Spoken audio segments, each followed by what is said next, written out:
Guys Bolpur গিয়েছিলাম, কিন্তু মমতা দিদি আমার সঙ্গে কথা বলবে এটা কখনো ভাবিনি। চলো গাইস প্রথম থেকে বলা যাক, তোমরা ভিডিওটা শেষ পর্যন্ত দেখতে থাকো। আমি সেখানে গিয়ে কি করলাম, কিভাবে গেলাম সব তোমাদেরকে দেখাচ্ছি। চলো বলা যাক।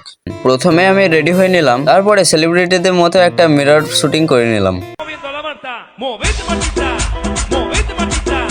তারপরে আমাদের বিএমডব্লিউ চলে আসে, কিন্তু এটা তো ওমনি। সে ওমনি হোক আর যাই হোক, গাড়ি তো গাড়িই হয়, তাই চেপে গেলাম। তারপরে আমাদের বিএমডব্লিউ ফ্লাই করতে শুরু করে, না মানে ওমনি চলতে শুরু করে। সেই বিখ্যাত জিবি রোডের ওপর আজকে এরোপ্লেনের জন্য জাম লেগে যায়। আমার মতো অফিসার মানুষকে দেখে জিবি রোডের ড্রাইভার দৌড়ে চলে যায়। ওমনিকে ফ্লাই করাতে করাতে বাইরের ভিউটা দেখছিলাম, জাস্ট অসাম লাগছে। তোমরাও কমেন্টে বলো কেমন লাগছে। তারপরে জিবি রোড ছেড়ে আমরা একটা ন্যাশনাল হাইওয়েতে উঠে যাই। ন্যাশনাল হাইওয়েতে ওঠার পরই এমন কিছু জিনিস দেখতে পেয়ে যায় যেগুলো দেখানোর মতো। চলো দেখতে থাকো, আমি ব্যাকগ্রাউন্ড সাউন্ডটা লাগিয়ে দিচ্ছি।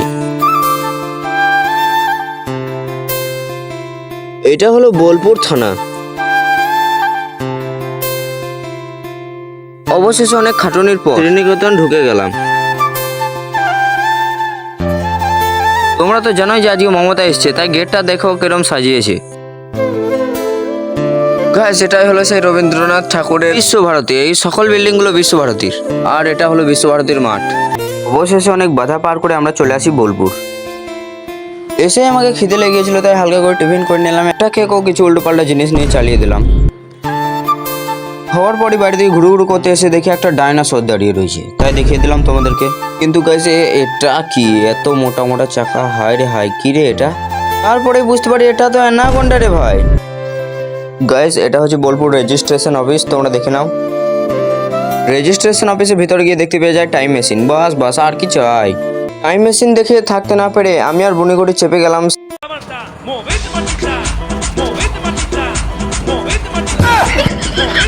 টাইম মেশিনে অন্য যুগে এসে নিচের দিকে তাকাতে দেখি ওয়াও, হোয়াট এ উচ্চতা, দারুণ লাগছে গাইস, দারুণ লাগছে।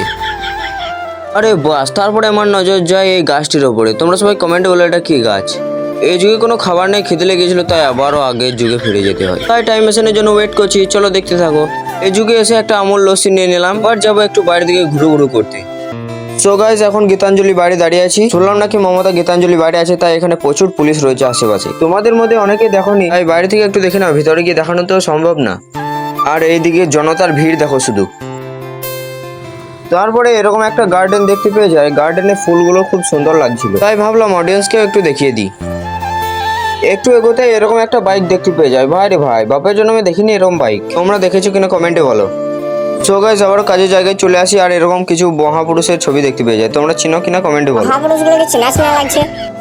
সো গাইস তারপর খবর পেলাম যে কাজের জন্য এসেছে সে কাজ হয়ে গিয়েছে। সো গাইস এখন আমাদের কাজ কমপ্লিট, তাই চলতে শুরু করি। জানি না কোথায় যাব, তাও চলতে শুরু করি। ওহ, আমি তো আমার এরোপ্লেনে যাচ্ছি। তারপরে মনে পড়ে ইরি, এটা তো এরোপ্লেন না, এটা তো ওমনি। গাইস রাস্তার ভিড়টা দেখো, শুধুমাত্র মমতা দিদির জন্য এই অবস্থা। আবারও গীতাঞ্জলির সামনে দিয়ে পেরিয়ে যাচ্ছি। একটু সামনে গিয়ে আমরা বিপদে পড়ে যাই। এখানে নাকি নো এন্ট্রি হয়ে গিয়েছে, তাই আমাদের এখন থার্ডটা ঘুরোতে হবে। কি আর করার আছে, সব মমতা দিদির খেল। গাইস মমতার কাছে নাম নেওয়ার জন্য কিরম সাজিয়েছে দেখো শুধু। আর এটা হচ্ছে সেই স্টেজ যেটাতে মমতা এসে বসবে এবং বক্তৃতা দেবে। নো এন্ট্রির জন্য আমার থার্ডটাকে আবার ঘোরাতে হয়। ঘোরানোর পরেরটা দেখো। গাইস দেখো কত ফ্যান জড়ো হয়ে গিয়েছে, এই জন্য আমি বাইরে আসতে চাই না। আর শুধু তোমরা বলো যে আমি কেন গ্রামে ঢুকে থাকি। দেখো গাইস এটা কি ভালো লাগে, এতজন একসঙ্গে দেখা করতে চলে এসছে। বেশি ঝাড়ি মারি না, ওগুলো মমতার ফ্যান, তোর না। ও একই ব্যাপার। আবারও গীতাঞ্জলির এই পাশ দিয়ে পেরিয়ে যেতে হয় নো এন্ট্রির জন্য। সো গাইস তারপরে জনতার ভিড় দেখে আমি তো অবাক, মমতার এত ফ্যান। চলো গাইস ভিডিওটা একটু স্পিড করে দিই। সো গাইস এখান থেকে জনতা ক্লিয়ার দেখা যাচ্ছিল, তাই ভাবলাম যে একটু নিয়ে নিই ক্লিপটা। এরপরই মমতা দিদির সঙ্গে দেখা হবে এবং তিনি আমার সঙ্গে কথাও বলবেন। মমতা দিদির ফ্যান ফলোয়িং দেখো শুধু, গাড়ির পর গাড়ি। এখন আমরা খাওয়া দাওয়া করতে যাচ্ছি, তাই রাস্তার কিছু ক্লিপ তোমাদেরকে আমি দেখিয়ে দিচ্ছি। গাইস এটা হচ্ছে বোলপুর ওয়াইটিসি এর মাঠ, মানে ইয়ং টাউন ক্লাবের মাঠ। তো তোমরা দেখো ভিডিওটা ফাস্ট করে দিই।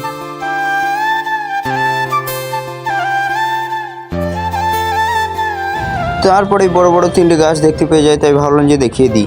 গাছ দেখেও একটা ভিডিও শুটিং করতে মন যাচ্ছে নিজের।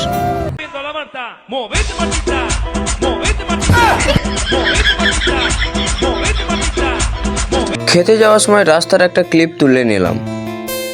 অবশেষে চলে এলাম ধাবার সামনে। এখন আমি ধাবার সামনে দাঁড়িয়ে আছি। এই হচ্ছে সেই ধাবা যেটাতে আমরা ঢুকবো। অবশেষে ভিতরে ঢুকে বসে গেলাম। বসতে না বসতেই চলে এলো আমার ফেভারিট বিরিয়ানি। গাইস তারপরে কাবাব অর্ডার করে দিলাম। কাবাব আমার খুব পছন্দ, তাই কাবাব দিয়ে বিরিয়ানি খাওয়ার মজাটাই আলাদা। গাইস এক প্লেটে যথেষ্ট অনেক বেশি বিরিয়ানি ছিল, তাই আমার খেতে খেতে অবস্থা খারাপ। অবশেষে খাওয়া দাওয়া কমপ্লিট করে বাইরে চলে এলাম। বাইরে এসে সামনে তাকাতে দেখি আরেকটা ধাবা। এটা ইন্ডিয়ান নয়, তবে এটা হলো জার্মান ধাবা। গাইস তারপরে আবার চেপে যায় অমনিতে। রাস্তার ভিউটা তোমাদেরকে একটু দেখিয়ে দিই, চলো স্পিডটা বাড়িয়ে দিই। রাস্তার কিছু ক্লিপ তোমরা দেখতে থাকো।